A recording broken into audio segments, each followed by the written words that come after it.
Hello everyone, and you better pull your gun out fast!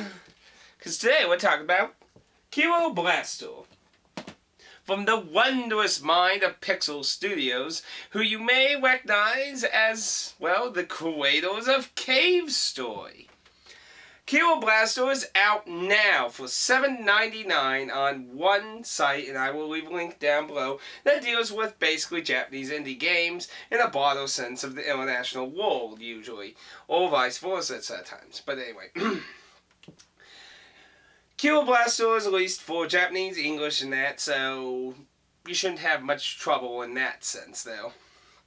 So, if you're Japanese, Anyway, so, to nitty-gritty. Digital title, of course, and you can get it for DRM free. It's currently not on any other platform besides this site. Will it? Don't know. But hey, it's DRM free, so I wouldn't say it's a big loss in that regard. So anyway, comparing the Cave Story, of course.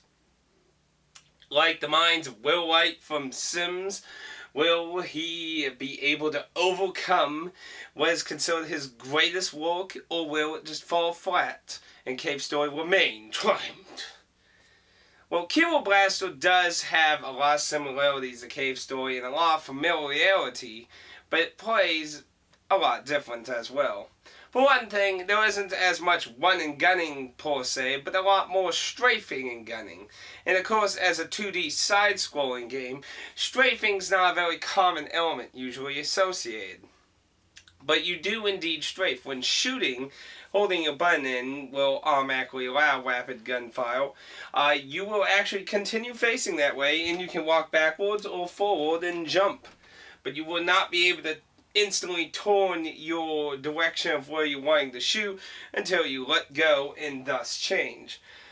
And it seems so far as I can tell, the game is steadily going to start introducing elements where you'll want to strafe more. There's one particular boss fight, the second one, that seemed to you didn't have to, but it kind of incorporated in more encouragement of doing it.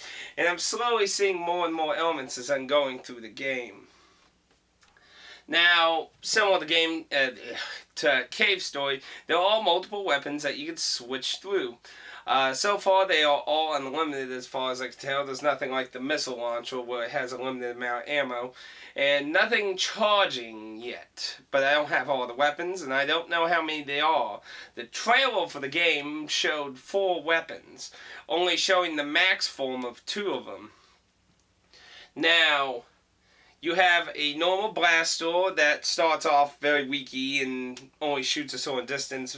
Getting it to its second level basically allows it to almost go all the way to the end of the screen. In certain situations, you will notice it doesn't actually legitimately go all the way. And then it has a third form that shoots a beam, which I haven't tried out yet. That's in the trailer. Your second weapon's like Ore Blast, that has about the same range as your blaster in its level 1 form. And level 2 form, it seems to be the same range. But the bigger deal is, as opposed to being a small bullet going forward, it's a giant radius blast. So it basically covers more frontal area. It's like a shotgun, you could consider in a way. And its third form turns into a multi-shot that spreads in front of you, which is, I would imagine, immensely useful. And then we know that I have the bubble gun, which you may think might be a returning gun from Cave Story, and it's probably maybe a little reference, but it does not function like the bubble gun. The bubble gun actually functions more like the fireball gun in Cave Story, where it bounces around.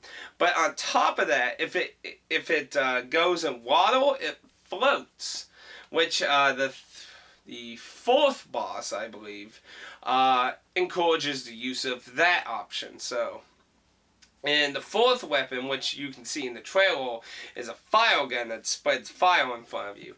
I do not know much about the increased levels of these 2 guns, so that's something time will have to tell. But so far, I actually enjoying the title. I did do a Let's Play of Pink Hour, and it should be going out here in a bit, probably very soon. And I did express some concerns of having one-ups. And basically, one-ups ain't a really big deal. It's kind of like when like new Super Mario Brothers came out, a lot of people were just kind of like, "What's the point of one-ups at this point?" You know, what do they do? You still get the continued progression of what you're doing. It's like they seem pointless, and that's kind of how I feel here with Kero Blaster. While in Pink Owl, losing all your lives, you get game over, and you have to start the whole game over again. Kero Blaster starts the whole stage over, but you will continue to carry over your money you have earned, all the stuff you have bought, and the only thing you lose is the progression in that particular stage. So, there was not any huge loss except for just minor punishment of redoing the stage with 3 lives.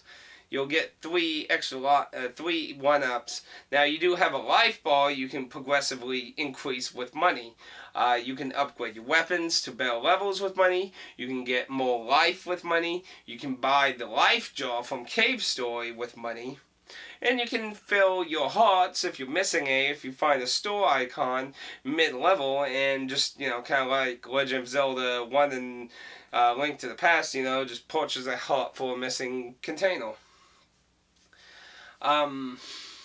It seems really basic in that sense, but it really does have a very tight feel with the strafing mechanic with the guns.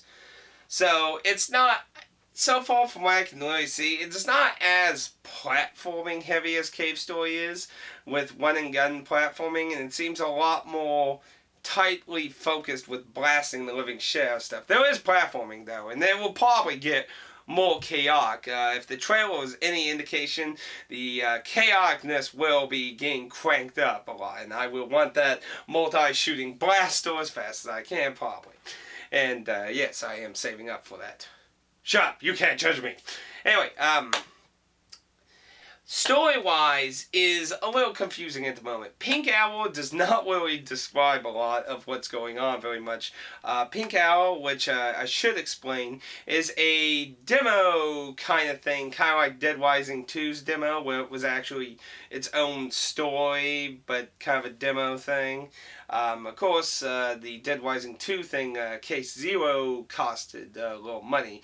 Pink Owl is completely free, very short, and is a simplistic example of how Kero Blaster works without multiple guns and stuff. Or the shops. And Pink Owl, basically, one of the NPC characters in Kero Blaster lost people, and she goes to go find that paper, and you can get 2 endings, whether you make it to the end with the paper or not, because if you can hit, the paper whips, so. It's a nice little example, but it doesn't really, there might be some real connection to the story, but so far I don't really see one quite yet. Now, Kero Blaster, you play as a humanoid why did I say, what the hell am I saying? You play as a humanoid frog that stands on his legs and shoots the living crap out of everything. You don't really get to know much of his past as far as I can tell so far. Your co-workers is a scientist black cat and a little pink thing that's the character from Pink Owl. And your boss is, I don't know what your boss is. It's purple and weird. Now, the story so far, you're sent on missions to clean up some stuff. You're not really described in detail what you're doing exactly. I kind of feel like it's doing this kind of leaving you out of the loophole kind of thing, and then it's like, oh shit, because I'm suspicious something going on. But I'm not far enough to really leap onto the suggestion. So the story so far doesn't seem completely very deep yet, but who knows? We're talking about the Cradle Cave story. Could become batshit crazy. But graphically, it retains a very retro style of being very 8-bit-ish and that. So if you're looking for like burn your eyes out HD graphics, you're not going to get that with Pixel Studios. Why do you think they are called Pixel Studios? Anyway, so do I recommend this game? It's $7.99, basically $8. And of course, I don't know, it's lengthier than that. You know, there's more forced questions. But so far, I think it's pretty good. While I'm not perfect at it, of course, because I always suck at platforming.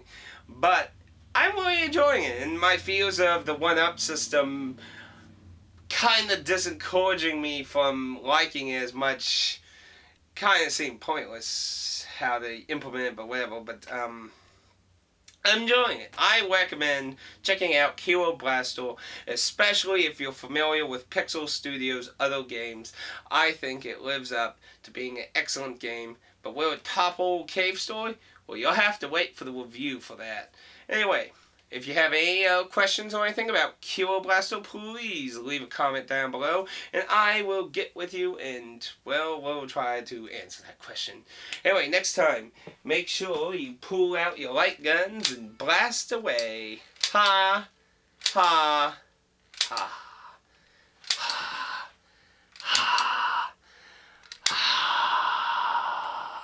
Anyway, till next time, praise the sun and keep blasting.